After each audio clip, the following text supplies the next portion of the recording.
Welcome back to the Bandwidth Tapes. I'm Brad Williams, and today I'm joined by percussionist Doug Perkins. Doug and I have a few connections that made this conversation especially fun, including a link through LSU and Doug's longtime friendship with Brett Dietz. But what I really love about this episode is how wide it opens up. We talk about Doug's early years playing bass guitar and drum set, why groove and listening matter so much even in the most complex contemporary music, and how he teaches students to find context beyond what an algorithm feeds them. We get into the real-world side of being a modern musician and why technology has become a part of the instrument. Doug shares some incredible stories from his work with composer John Luther Adams, including outdoor performances in places that you can only experience by actually being there. Here's my conversation with Doug Perkins.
Doug Perkins, it is a pleasure and an honor to welcome you to the podcast. How are you today?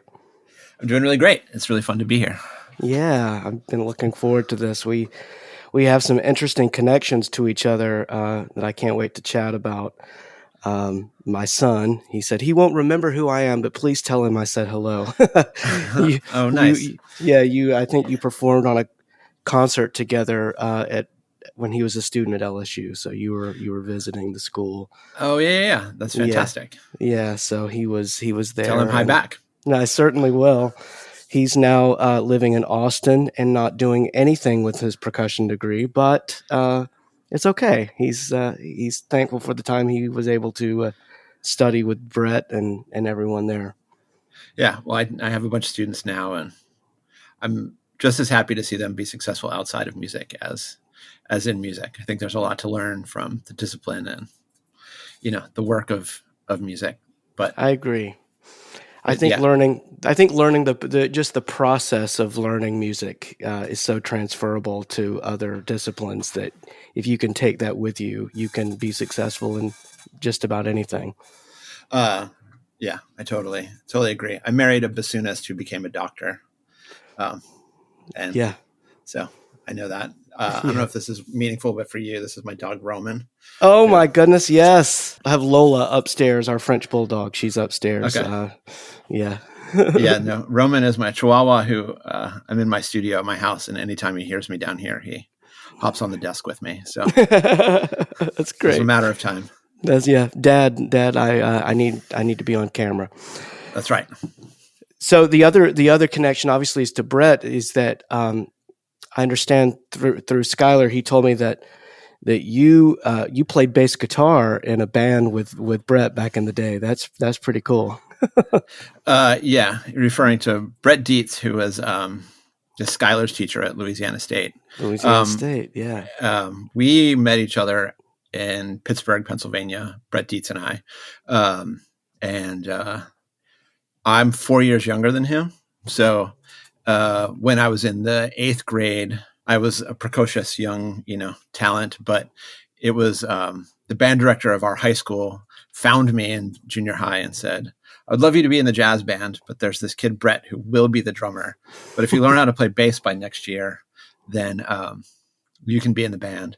And then so I started playing bass just for that reason, but started taking lessons. Also, Brett's dad had a flower shop in this town called McKees Rocks. That was 4 doors down from this place, Hollywood Music, where I started going and taking my bass lessons. And then Brett and I had a band called the Septic Kreptics. It was this punk band. Great name. Yeah, it was really fun. So we played, and I'd go to his house and we'd rehearse, or they'd come to my house. Actually, my parents were really cool, and that as long as I was having band practice, I could have people over at any hour of the day, any day of the week. So I had my house was that way as well. Yeah, I understand. Yeah. So we played, probably most notably, there was this punk club in Pittsburgh called the Electric Banana that was like, heard about like, all the cool, like Henry, you'd be there and be like, Henry Rollins punched out all the lights the other night. That's great. Yeah. So that was a fun part of my life. Yeah. And then I think you both studied with Jack DiIanni, right? Heard a lot about him as well. Yeah. Oh, that's great. Did Skylar work with him? He did. Skylar did work with Jack. Yeah. Yeah. This guy is this guy from Pittsburgh who his family sort of was big in, like, ran the big music store in town and was sort of involved in everything. But Jack was, he came also to my school one day. We had this fine arts program, and it was like a snow day. So I was the only one that showed up, and he showed up, and I'm 6'1", and I don't want to call him, he's shorter than me, we'll say. Okay. But he's shorter than me, but this very intense Italian guy. And he just like, we played tambourines or something that day. And then he just like poked me in the chest at the end of the day. And he said, "You're my student now." And then he gave me his business card and said, "Give this to your parents." And so I went down, I'm very subservient. Like, we've learned already that an old person told me to play the bass, and I said, okay. And then this guy came in and told me that I was his student. And so, I studied with Jack, but he changed my life. He was really great. Yeah. What was it about him? And, you've had incredible teachers along the way. I mean, Robert Van Cise, Jim Cawley from Cincinnati. And what was it about Jack that set you on this path? Jack was, I think there's a lot of ways to have great teachers, but for Jack, he was just so committed to like fundamentals and sound. So I would just remember going to his house and just playing, he'd have me play just like right, left, right, left, very slowly for a long time. And he had this old rubber pad, and you just like, until you could hear it really sing perfectly. And then I'd go a little faster and then a little faster. And, I just wanted to play rock stuff. And with him, he was just very disciplined, and really made me like listen to sound and believe in like tone and how you can do that as a percussionist. But also he, played in the opera and played a lot of things in town. So and he taught at Carnegie Mellon University in Pittsburgh, and he would have me come out and play things out there. So also was exposing me to like real life performing situations and teaching me that in those contexts. When I wasn't with Jack, I was in Brett's basement or mine playing the drums. And, it's funny, when's this come out? I'm not sure yet when it's going to come out. It's going to probably be a little far out in the future. That's fine. Yeah. Well, because this week, my real first dream was to be in the Red Hot Chili Peppers, I think. Okay. Yep. My parents were like, "No, we're going to go to college. We're going to be serious." But so I spent a lot of time doing that. But Chad Smith is coming to Michigan, and the drummer of the Chili Peppers and I are having lunch in a couple of days. What? Which is a funny. He's coming to Michigan for an event. So I'm meeting my other teacher, who we haven't had formal meetings yet. But when I wasn't doing that, I was being very serious with Jack in his basement, and that did set me up for what I wanted to do. Yeah. When you were going into high school and thinking about college, were you going down the performance path? Is that what you were? thinking you were going to do? Again, like really, I wanted to move to LA. I wanted to move to LA and be in, like, I'm a kid of the 90s, so it really was like Jane's Addiction and the Chili Peppers. Yeah. I was like, I think I could figure out how to do this.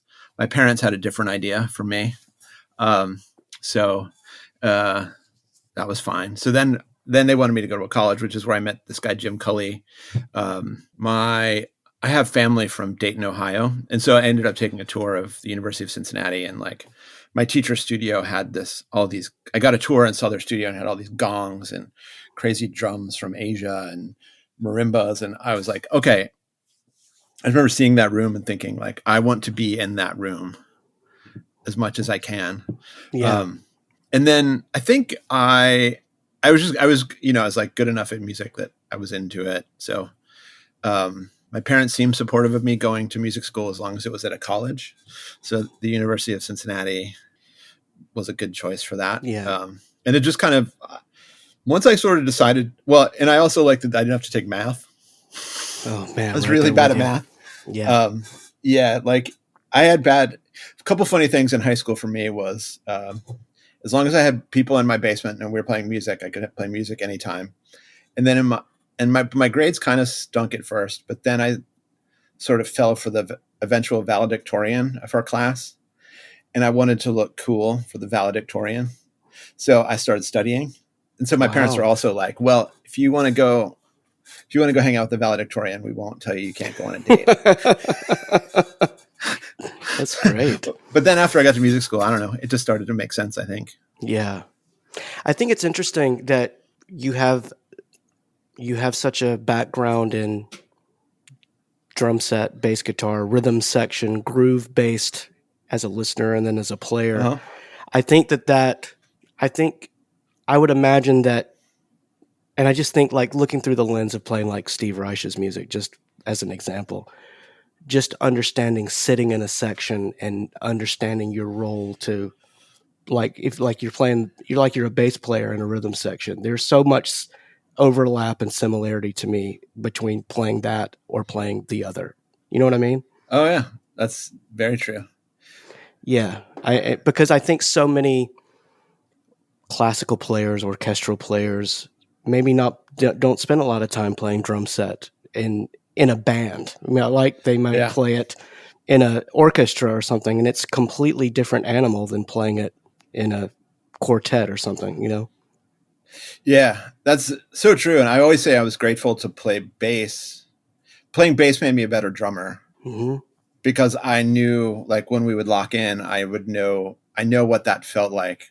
Or like if Brett started getting too fancy with his foot, I'd be like, but you left me alone. No, like, so we could feeling it from both sides, but that's totally 100%. Yeah. Playing Reich is just, it's all about groove. And like when you're doing his phase pieces and like micro groove, cause you have to, like, if you want to separate from somebody for a second or get one note ahead of that person, you really have to understand the groove of that person to play against it. And, and even my percussion quartet, so percussion, we were all guys who were in bands. So we sort of playing, even though it was a quartet of drummers playing John Cage and Steve Reich, it was like, I think we all identified with it because we were rock band people. Yeah. And having an understanding of how your part fits with everything around you and not just so hyper-focused on your part, but being a member of the collective thing, you know? Totally. Yeah. No, that's great. You know, I think that is so interesting to know that your background playing drum set, I think impacted everything on the other side of that, if you will. It totally informs everything. And with my current students, similarly, I try to get them all to play drum set. Yeah. Just because it informs everything. And even playing drum set, also, if you want to, like, knowing when you play the drum set, you have to know why you're playing it, what's your role in the band, and how do you listen to the bass player? Why do you play a drum fill to get to the next section? You have to, like, learn the context of music and not absolutely. count your rest and go bong. Yeah. So my story is that I went the opposite direction as you. So I started out as a percussionist and then became a bass player and basically was a freelance bass player for many, many years. So yeah, I understand that being a drummer made me a better bass player, just as the opposite happened for you. Yeah. Which is really that's so cool. Yeah. So yeah, I love playing bass with good drummers more than I like playing drums. That was the way it was for me. I totally get it. Yeah. There's something actually about being a drummer. Part of, I think, what got me into like the classical music side of things is backbeats. At some point I was into rock because I liked playing a beat and then people would dance sometimes. And that was really cool. Yeah. But once you're good at the backbeat, like bass playing is kind of fun because I feel like you're supporting it, but you're also following the tune, and you can also you have more room to get away with stuff. Yeah. I think like you can get a little creative in the way you do it. I like in rock bands, I like bass player brain, like the position of. Yeah. I tell everyone that bass players are control freaks that don't like to be up front. And that's the way I always think of it. That's funny. Yeah, somebody was telling me the other day that bass players are helpers, and that we should love our bass players because they're helpers, which is true. But I think I identify with what you just said very much. Yeah. That's, at least in my experience, that seems to be a common theme. So yeah. How long have you been at Michigan? 6 years now. 6 years. Yeah. Yeah. And bounced all over, and then now I'm here. Yeah. And how big is the studio? Our percussion studio is about 25 people. Okay. But I'm not the only person. So it's myself and this other full-time person, Ian Antonio, who similarly great and he's a drum set player. We're both like drum set players / timpanists / contemporary music people. And then we have this guy, Jeremy Epp from the Detroit Symphony that comes. Tom Sherwood comes from not Chicago. I used to live in Chicago. He comes from the Cleveland Orchestra. And then this marimbist, Nancy Zeltzman, comes in sometimes. Oh, yeah. And then there's Michael Gould, who is a percussionist who had been on our jazz faculty for a long time, is back in percussion with us, and he does a lot of improvisation and drum set stuff. And so I'm the director, so I'm in charge of the vision of the whole thing. But yeah, but I've got lots of help. That's great. What is the balance between undergrad and grad students from the studio? We're probably like 2/3 grad or 2/3 undergrad, like maybe like 16 or 18 undergrads, and then 6 master students and 2 DMAs, 2 doctoral students. Yeah.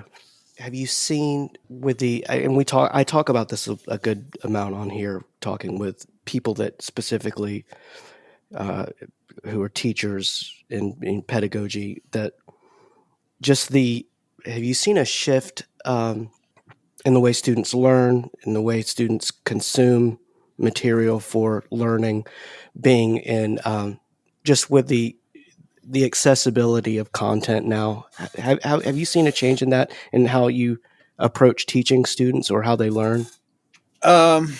Yes. Yes, but not particularly interesting way. Mm-hmm. Because I feel like my students, well, I guess as with a lot of things in life, the universal is that having more access to things has given people have lost context. Like they know what their algorithm feeds them, and one, they know what their algorithm feeds them, so like getting them to veer from their algorithm feels risky. Then they also don't know that tune sounds like they play this tune because they listen to this guy and this gal and like just the history of the music. Yeah. So I teach some courses that are just like about context. Like, I'll teach like a literature class or a listening class, but it's really, I'm just teaching them like, whoever just popped into your YouTube feed isn't the first person to have this idea, right. Part of a lineage. And then a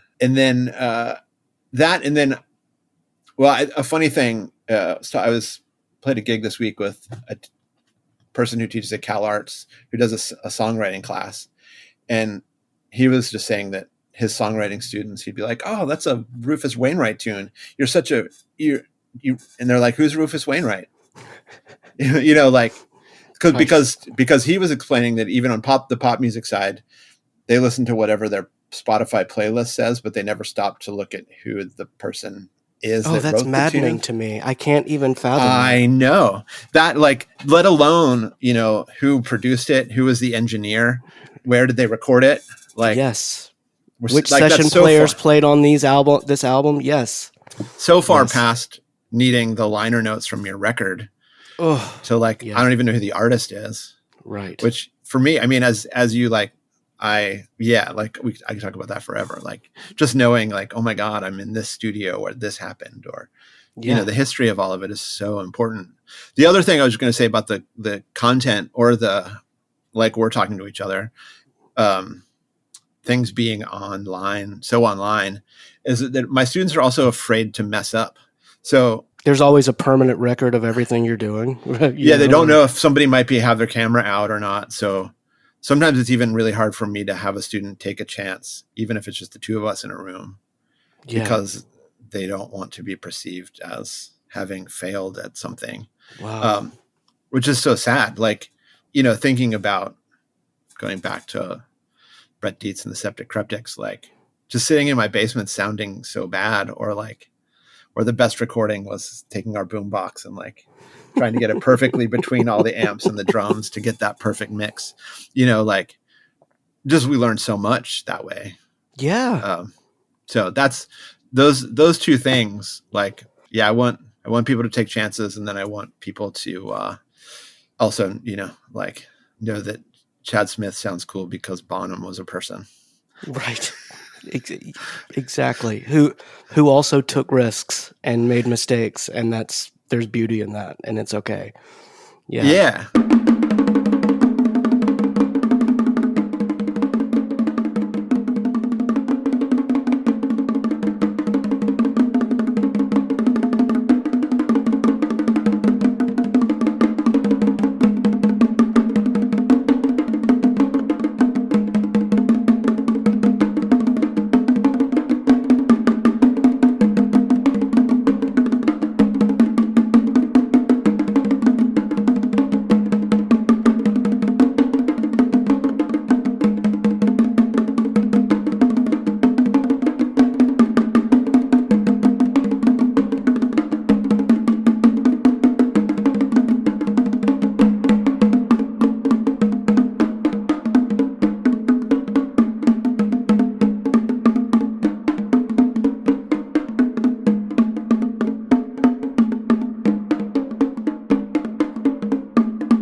I had an interesting conversation on here with Todd Meehan, and we were talking about, I think we're all around the same age as each other, and just the active exercise of having to go and find different recordings, maybe in the music library at your conservatory or whatever, and if you wanted to go and hear 5 different recordings of someone playing a Beethoven symphony, it required effort. It didn't require scrolling. You had to walk somewhere and do your research. And I think there's so much to be taken from that I think that active exercise is lost now. And I it troubles me a little bit that it doesn't require as much effort as it used to. Yeah, because you learn so much in the effort. Yeah, you do. You learn so much in the effort. Yeah. So I'm with you on this. So my day gig is I'm a tech director at a school in St. Louis, and I'm around younger students during the day, but I see the good and the bad and the ugly about technology, and I just see how we have to be so intentional about how we expose the next generation to it, Yeah. And for those young people also, like, the thing I was going to say about going to the library is also like knowing how to like run some wires to the back of the CD player so I could do my own, like how to like run cable. And we actually do with our percussionists, we actually do that tomorrow we're doing a class where we're teaching low levels, low level, just like signal flow. And then and then we're going to all wrap cable at the end. Good. Over under, guys. This is what we're going to learn today. Yeah, that's fantastic. We're going to learn that tomorrow. That's wonderful. Because you got to know how to like set up a mic. There is so much. I was just talking with a friend of mine about this the other day, about if people could just understand what signal path is, there would be, it would make everyone's life easier if they could just understand how to get from point A to point B in a signal chain. Yeah. Yeah. Because I would imagine also in programming music for your ensembles and just contemporary music in general, there's just more and more of an electronic component to it that requires you to use more and more gear for these live performances that you're doing. Yeah, I taught at Boston Conservatory for a while, and I taught at Boston Conservatory the moment we had a merger with Berkeley. So it was funny. We'd have a lot of meetings where I would explain to the Berkeley people that Boco had an electricity problem. Because like everybody at Berkeley, like when you get there, you get a computer with your DAW and you get your interface and you already start. And all my little classical snowflakes were like, didn't know what to do. So, it just like, as you know, like electricity is just part of it these days. It's just part of it. Yeah. I mean, what would you say? Are most performances you're doing now, does it have an electronic element to it? I feel like it does. Yeah. I mean, whether it's even sound reinforcement, right? Not just maybe sound reinforcement, media, or there's lighting, or there's video, or even like weirdly, I did one of my outdoor shows on Sunday, but we're still trying to document a show in a canyon in Utah on Sunday. So we're still like, there was still digital technology in the canyon, it's just part of life. Yeah. And absolutely. We have a responsibility to know how to do that. Yeah. And yeah, that's it. And how do you balance with your students understanding how pushing this art form forward while still honoring and teaching them about all of the important music and the repertoire that came before them? I think this is when I'm close enough to 50 that I'm going to not remember.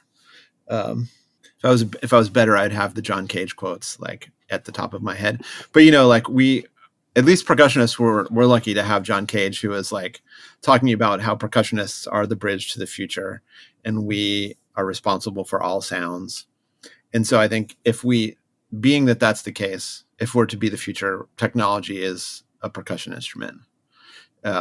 So our computers are percussion instruments and pedals are percussion instruments. And like, so I feel good that just needs to be part of it. Even my students who I have some, as I told you about our faculty, we have some students who just want to be in the Cleveland Orchestra. And that's really great. And we have students who got into the Cleveland Orchestra, but those students also knew how to make their own recordings and how to be in charge of getting their voice out using electronics, or knew how to run a click track, or knew how to set up a contact mic on a piece of wood, just because this is life. Yeah. But again, I guess this is all my bass player stuff though, from back in the day. Like, whatever that for me, it comes from the joy of, my first 1/4 inch cable, and then like my Boss digital delay pedal, and then which one goes first, the distortion or the delay? I don't know. Yeah, what is it? What is the order that your pedals should be in on your rig? Yeah, that's a good question. So Yeah. for me, it's like I knew that joy when I was 13. Yeah. But my students get it, and then they feel so empowered. Even just setting up a PA, like if you can set up a PA, set up a mixer, get your friend to run the mixer for you, then you're like a genius. Yeah, that's exactly. You'll start getting more gigs as a sound engineer than maybe as a performer. Yeah, it's amazing to me though to see how I've been teaching doing a podcast lesson with some of my students at the school, and they're building their own. They're like using loops, and they're building their own music beds to put under their voiceover tracks, and it is incredible to see how just quickly they adapt to that. And I just think, 20 years in the future of that, I mean, it's just going to be such second nature to the young people. It's incredible to me to see, as you're talking about them understanding how to, maybe connect to an interface and have their DAW working and record and then edit. I mean, it's becoming second nature. Well, yes, I work in classical music, so yeah. I know some people that's a little further away. It's not quite second nature, but I have faith. Yeah, that's it. How did your? I was going to ask you about you. I know you've done a lot with John Luther Adams. Yeah. How did that music come your way, or did you gravitate to it, or what was that relationship, and how did that work for you? It's been a long relationship.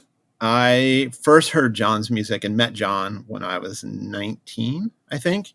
He had written a piece for my teachers, for Jim Cully in Cincinnati, called Strange and Sacred Noise, which was this sort of 2-hour, very intense, like quartets for snare drums and quartets for sirens and gongs. And it was just this big, it was just, it was like noise in a hall, and it was kind of frightening. But it was DNA altering, I describe it, as I was like subjected to this sound. And I didn't quite understand. I just knew it was one of those concerts where I was like, I'm not sure what's happening, but something very important is happening. And then some years later with So Percussion, we worked with John in San Francisco. We played some excerpts of this piece.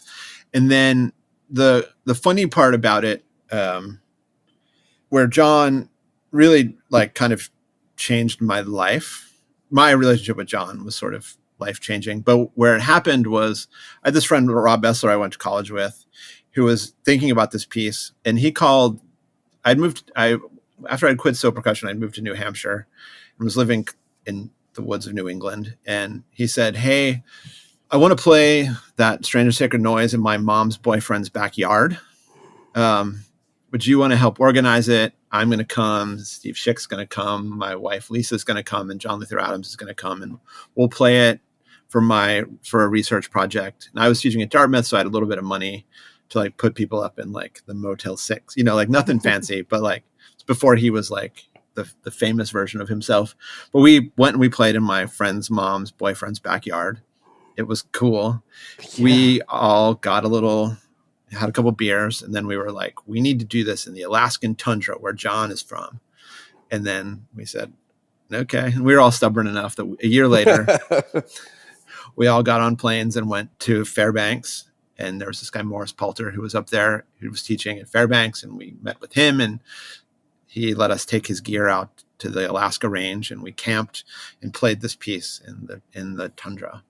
And it was like amazing. For me, it was amazing because after like having left my percussion quartet, I wasn't sure what I wanted to do, but just having like gone to the edge of the earth to hear this guy's music, and we're playing for the moose and each other. Like, I was like, oh, it was really life affirming just that like, I'm into this stuff. Yeah. And that was really wonderful.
the music sounded bad. So it sort of, I think, gave John some courage to start writing outdoor music that was cool. Then simultaneously, when I came back, this guy who runs this thing called Make Music New York, which is this kind of this music holiday in New York. He was like, "Hey, I heard you were in the tundra doing this crazy thing. You want to do a concert in Central Park Lake?" And I said, "Yeah." Yeah. This guy David Lang from Bang in a Can was is a mentor of mine, and he was sort of taught me that you always just say yes to stuff and figure it out later. So I said yes, and then we'd figured out how to build stages that were boats and to float the boats into the lake, and then the audience was in rowboats, and we played this crazy Xenakis piece in the middle of Central Park Lake, sold out 2 shows of rowboats, and it became this big thing. John wrote this piece in Nuxuit for 9 to 99 percussionists that then I started doing with 99 percussionists, first in Texas, then in New York at the Park Avenue Armory, and in Morningside Park, and then sort of all over the world. But it just like it ended up being, the last almost 15 years have been like traveling places, doing things that I couldn't imagine. Yeah. On top of mountains and in cities and you name it, all over the world, and meeting thousands of cool players. Like that was this weekend. I was just part of a team that did one of his new pieces, Crossing Open Ground, out in Utah in this canyon called Snow Canyon near Zion, where we hiked instruments into it.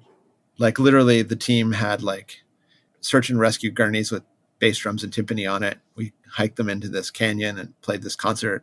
So it's led me down a road that I just couldn't have imagined. Yeah. And I've, John's a lifelong friend, and he's pretty cool. That is incredible. Yeah. I just can't imagine what that has to just open your mind and your heart to being a performer, getting to play in settings like that. For sure. And then also getting to be the one who gets to be in charge of these, I call them improbable events. But like whether it was this weekend, we worked with these students from Utah Tech, which has this lovely music school down in St. George, Utah. But certainly on their bingo card was never like, let's go out to one of the places that we're proud of in our area and let's go play some crazy music and see that it's going to change all of our lives. Like watching, being somebody who sort of who gets to unlock that for other people is so exciting. And it's happened there or like on the top of the Dolomites in Italy. We did a concert where everyone had to take a mountain train to the top of the mountain, or in the middle of Athens, Greece. And these events are so like, they're bigger than me. They're bigger than sort of all of us. John's music sort of just sets up these scenarios to like let people get involved in something. And even the audience, like to come to the concert I did the other day, the audience had to hike a half mile into the canyon. And then they had to pick a place on the side of the mountain to listen. So they're invested too. Which I think also in this day and age, like when everything is in the computer, that to have musical events that you can only experience by being there. And we did 2 shows, and one of the shows was very hot and sunny, and the other one had clouds and was very soft. Even, like it was only that way once. And it's nice to be involved in things that do that. Yeah. I just wish that more of the world knew about this happening, because it's incredible to me that all of this is happening around the world. It is. Yeah. But we're still doing it. And yeah. I mean, it's just great that that humans are still doing human things, and that humans like to come out for it. Yeah. It can make you hopeful. Well, just as we were talking earlier about, going and seeking out recordings, I mean, even going to a concert like that, it requires effort, and it's an active experience having to go and, trek up this, hill to go and to hear it. It's amazing. Yeah, but it was also lovely in that, the concerts were sold out. They were as full as they could be, because also it was in a place that, the community is proud of this place. So, that we were paying respect to it musically meant something to people. Yeah. And a funny thing to check out, maybe there's a video. We recorded this piece in Nuxuit in a recording studio in Vermont, in Guilford, Vermont. But this guy Dave Snyder, who owns the studio, is as crazy as I am. So we mic'd the forest outside of his house. So we ran thousands of feet of cable and actually recorded in the forest outside of his studio. So if you hear that recording, you can hear a stream and you can hear birds and you can hear leaves because it's not like a sound effect, disc or something. No, it's the real thing. It's the real thing. And we had to it was almost a one taker because there was a storm coming. Oh no. But then at the very end, somebody got scared and stopped in the band. They're like, I think the storm might be coming. We had to be like, no, no. We every mic had a bag next to it so that if weather came, we could duck and cover. But so we had to do one edit for the nervous person who thought we might ruin everything. But yeah, that's amazing. Do you think that performing informs you more as a teacher or the other way around? Or can you even think about it that way? That's a good question. I think for a long time, I thought the performing informed the teaching. And I think that's still true. Although it's transforming a bit because when I had taught, whether it was at Dartmouth or Boston Conservatory, I was teaching part-time and then still performing quite a lot. I'm still doing projects, but Michigan I'm here quite a bit. So I'd say the performing still energizes it in that I know that having just returned from this big project in Utah, it will empower my teaching this week. And I've got some other projects coming up. But in a funny way, so my son is 18 and is just starting college. And so in a funny way, I feel like my parenting is informing my teaching these days. Yeah, absolutely. Now that he's the same age as my first year undergrads. You probably look at it through a different lens than you did before. Yeah. It's I'm aware that a lot of them wish their moms would come and do their laundry for them, or they're trying to figure out how to, cook for themselves or, Yeah, so they're probably feeling overwhelmed without wanting anyone to know it, Yeah. So I have a different humanity about it, and also a different responsibility because as you started talking about your son going off to music school, I have a responsibility to I have a responsibility to the student, but also their families have entrusted people like me to give them an education, to hopefully give them a future. And that's motivating, differently motivating. Well, and I'll tell you, Doug, that Brett was and continues to be one of the most important mentors in Skylar's life that he's ever had. And it didn't, you think of so many, and I know you've had teachers along the way, but when you send your child to college, you still want those important people to be in their life that are pouring into them. And I'm sure you're getting to do that on a daily basis, just like Brett was with Skylar. Yeah, for sure. And every day that passes, I think I'm aware of that it's an ongoing responsibility. Yeah. And for me, that Jim Cully from Cincinnati is that person for me, that he was really invested in me musically, but also in becoming a human. And, we check in and still, I talked to him 2 days ago or something. Yeah. That's an ongoing relationship. And then sometimes I feel bad because he had 7 new students a year and taught for however many years. So his texts must be busy. I would imagine though that if you have students that move on, it's a wonderful gift to hear from them. I still hear from former students, and it's like the best part of my day is to hear from someone out of the blue. Oh yeah, for sure. Yeah, that's it. So what all are you I know you're in the midst of right in the middle of the semester of the fall semester at Michigan. So what all do you have coming up there and as a performer in the next 6 to 8 months? Let's see. I have the next couple of weeks I get to work with there's a group called The Crossing. It's a great choir from Philadelphia. And we're gonna do some concerts. I'm working with The Crossing, and then this group, Present Music. We're sharing a concert where I'm doing some conducting and playing percussion. We're doing concerts out in Philly and in Milwaukee. We're doing a Nuxuit at this thing called PASIC, this Percussive Arts Society convention. Yes. We're trying to make the biggest one.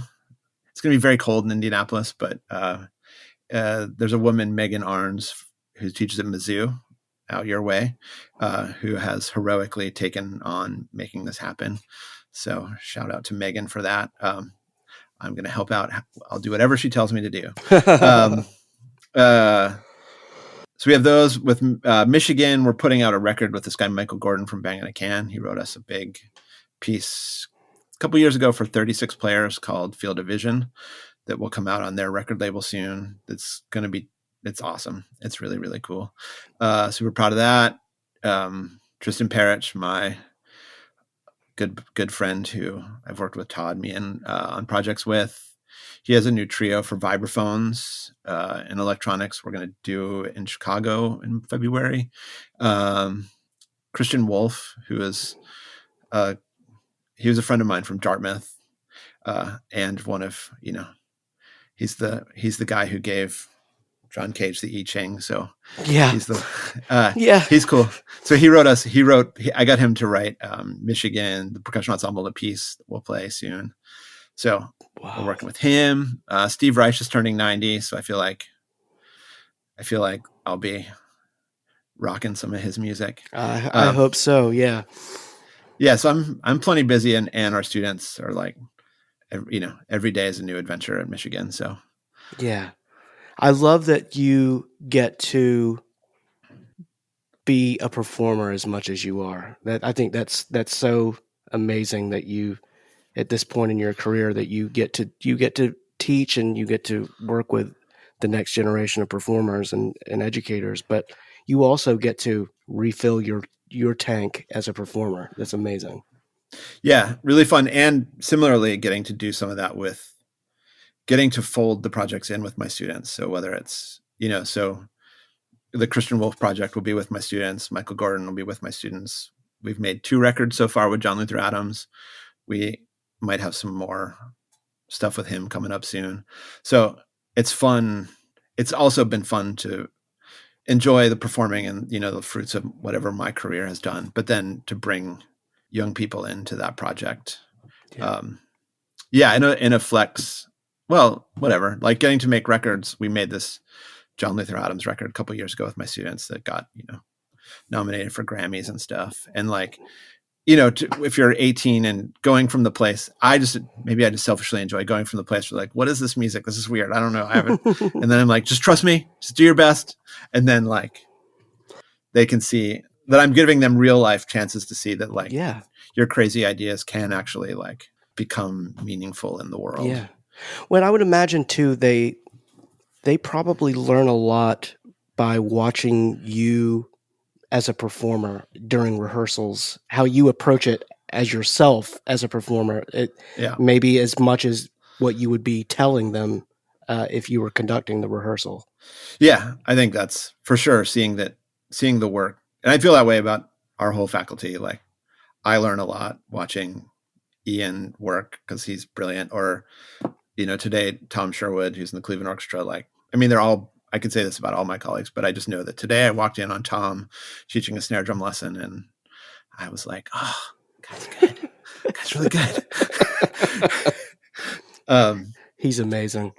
Yeah. So it's like, so every day I'm sort of blown away by my colleagues and I'm learning, and the students my students are part of that feedback loop. I think is cool that they can see what we're doing. We can learn from each other. We can see their successes.